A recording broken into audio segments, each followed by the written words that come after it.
କଳ୍ପନା କରନ୍ତୁ ପୃଥିବୀର ଭିନ୍ନ ଭିନ୍ନ ଦେଶରେ ଲକ୍ଷ ଲକ୍ଷ ଓଡ଼ିଆ ରହୁଛନ୍ତି। କେହି ଆମେରିକାରେ, କେହି ଦୁବାଇରେ, କେହି ଅଷ୍ଟ୍ରେଲିଆରେ, କେହି ଦିଲ୍ଲୀ, ବେଙ୍ଗଲୁରୁ କିମ୍ବା ମୁମ୍ବାଇରେ।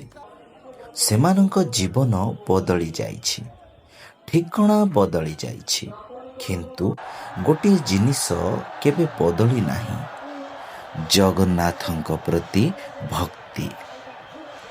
ବର୍ଷରେ ଅନେକ ପର୍ବ ଆସେ, କିନ୍ତୁ ଯେତେବେଳେ ରଥଯାତ୍ରା ଆସେ ପ୍ରତ୍ୟେକ ଓଡ଼ିଆର ମନ ପୁରୀର ବଡ଼ଦାଣ୍ଡକୁ ଫେରିଯାଏ।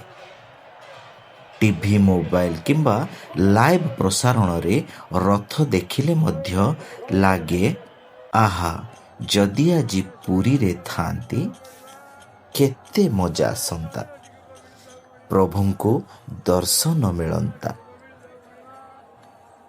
ରଥଯାତ୍ରାର ସବୁଠାରୁ ବଡ଼ ସୌନ୍ଦର୍ଯ୍ୟ ହେଉଛି ଏଠାରେ ବଡ଼ ଛୋଟ ନାହିଁ। ରାଜାଠାରୁ ସାଧାରଣ ଲୋକ ପର୍ଯ୍ୟନ୍ତ, ଧନୀଠାରୁ ଗରିବ ପର୍ଯ୍ୟନ୍ତ ସମସ୍ତେ ମହାପ୍ରଭୁଙ୍କ ଭକ୍ତ। ରଥର ରଶି ଟାଣିବା ବେଳେ ସମସ୍ତଙ୍କ ହାତ ଏକ ହୋଇଯାଏ। ଏହି ଦୃଶ୍ୟ କେବଳ ଗୋଟିଏ ପର୍ବର ନୁହେଁ, ଏହା ସମାନତାର ବାର୍ତ୍ତା। ପୁରୀର ବଡ଼ଦାଣ୍ଡରେ ଜୟ ଜଗନ୍ନାଥ ଧ୍ୱନି ଉଠିଲେ ସେହି ଧ୍ୱନି କେବଳ ଓଡ଼ିଶାରେ ନୁହେଁ, ସାରା ବିଶ୍ୱର ଓଡ଼ିଆଙ୍କ ହୃଦୟରେ ପ୍ରତିଧ୍ୱନି ହୁଏ।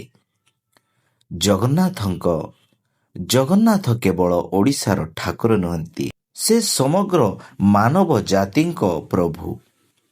କିନ୍ତୁ ଓଡ଼ିଆଙ୍କ ସହ ତାଙ୍କର ସମ୍ପର୍କ ଟିକେ ଅଲଗା, ଘରର ନିଜ ଲୋକ ଭଳି। ସେଥିପାଇଁ ଓଡ଼ିଆମାନେ ତାଙ୍କୁ ସ୍ନେହରେ କାଳିଆ ସାଆନ୍ତ ବୋଲି ଡାକନ୍ତି।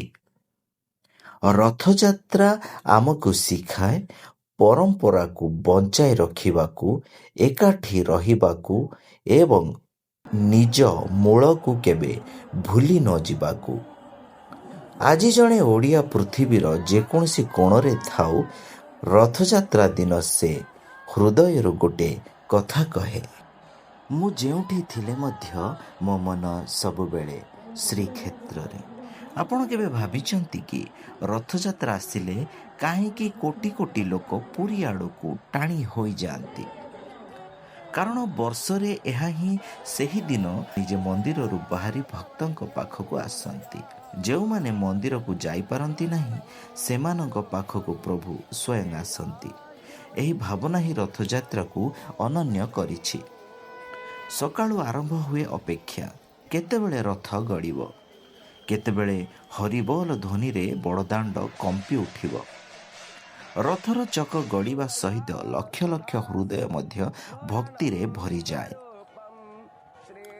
ଏହି ପର୍ବ କେବଳ ପୁରୀରେ ସୀମିତ ନୁହେଁ, ଓଡ଼ିଶାର ପ୍ରତ୍ୟେକ ଗାଁ, ପ୍ରତ୍ୟେକ ସହରରେ ରଥଯାତ୍ରା ପାଳନ ହୁଏ। ଏବଂ ଆଜି ସାରା ବିଶ୍ୱରେ ଯେଉଁଠି ହିନ୍ଦୁ ଲୋକ ଅଛନ୍ତି, ସେଠି ଜୟ ଜଗନ୍ନାଥର ଧ୍ୱନି ଶୁଣିବାକୁ ମିଳେ। ଏହି ପରମ୍ପରା କେବଳ ଆମ ପୂର୍ବଜଙ୍କ ଠାରୁ ମିଳିଥିବା ଐତିହ୍ୟ ନୁହେଁ, ଏହା ଆଗାମୀ ପିଢ଼ିକୁ ଦେବା ପାଇଁ ଆମର ଦାୟିତ୍ୱ।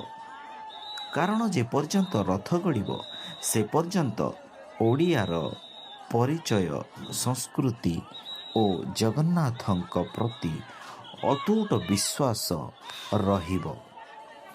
ଜୟ ଜଗନ୍ନାଥ। ଶେଷରେ ଏକ ଅନୁରୋଧ ରହିବ, ଭିଡ଼ିଓଟି ଭଲ ଲାଗିଥିଲେ ସେୟାର କରନ୍ତୁ ଏବଂ ଚ୍ୟାନେଲକୁ ସବସ୍କ୍ରାଇବ୍ କରିନିଅନ୍ତୁ। ଧନ୍ୟବାଦ। ଦୟା ସୁଧା ସିନ୍ଧୁରନନ୍ତରୂପମ୍ ଶ୍ରେୟାଜ୍ఞ ବୈଜ୍ଞଂ ପରିପୂର୍ଣ୍ଣ ଚନ୍ଦ୍ରଂ ଶ୍ରେୟ